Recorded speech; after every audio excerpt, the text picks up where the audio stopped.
Hello, my beautiful goddess photographers. How are you? Thank you so much for downloading the free pricing PDF. What I'm hoping to achieve through this PDF and through this free material is that it's going to help you to price your photography services. I've been a photographer for 15 years now, and I started Nami Creative 4 years ago because my true passion is empowering women through photography, and I am now teaching fellow photographers how to run successful, authentic, and thriving photography businesses for themselves as well.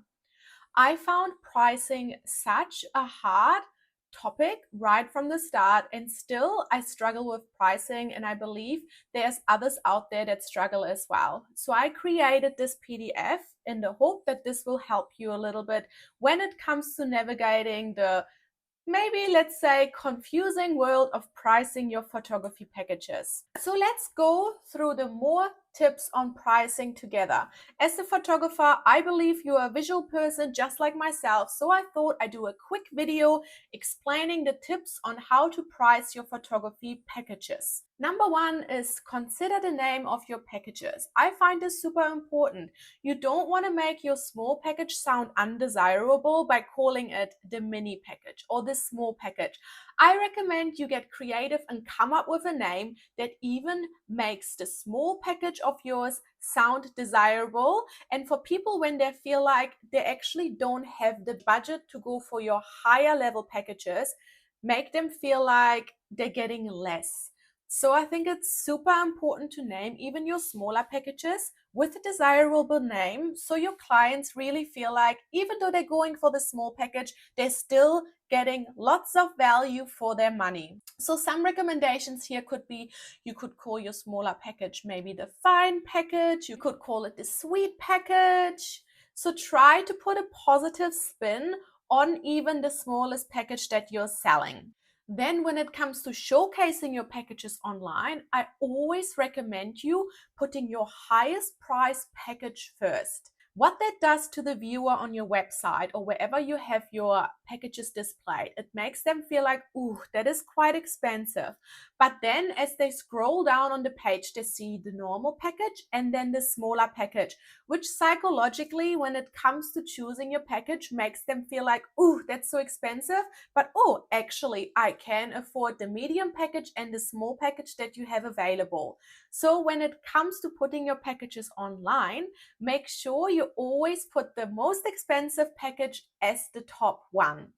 Another thing I have been playing with, and I've noticed a huge increase in my inquiries, is I left the dollar sign out. So wherever you are in the world, if you're in Europe and you're using euro, or you're in Japan and you're using yen for displaying your packages, I recommend you leave the dollar sign out and try and see whether you're getting an increased inquiry for your packages and for your photography services as well. This is something I've actually played with for the last couple of years, and I've really noticed that when I take the dollar sign out for my packages, that I get an increased request of inquiries for people that are wanting to book a photo shoot with me. Another thing I have been playing with is using uneven numbers. So when you package your packages, instead of saying $600, let's say for your small package, I play with numbers like $627 or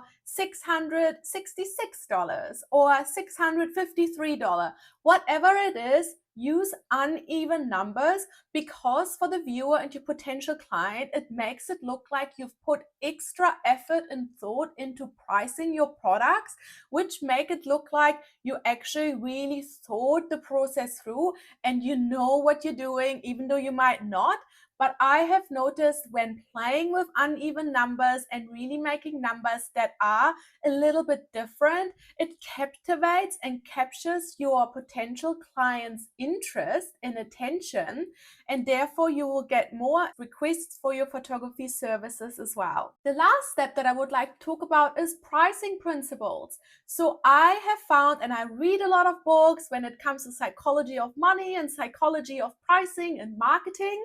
So you don't have to do it because I read all the books, so you've come to the right place. But one thing I have found is that whether you price something at $600 or $699, for your client, it is still perceived as that your product is only $600. So let's say you're wanting to play around with packages and you think your smallest package is going to be $600. So instead of pricing it $600, you might as well price it at $699, because the perceived value of the shoot on the price and the package is still $600. One more thing that I want to mention is that you might not actually be too expensive. You might be pricing yourself too cheap.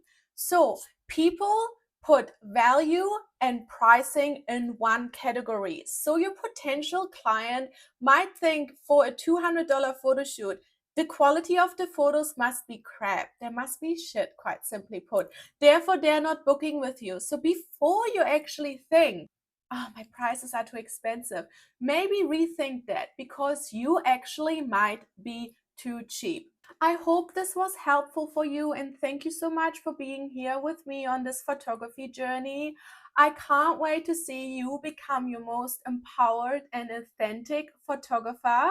And stay tuned for more free tips. You can check out my blog as well. I'll be posting on there weekly for any free tips and photography advice. And I am so grateful that you're here with me and that we're growing and learning together so we can become our most empowered and authentic creative selves.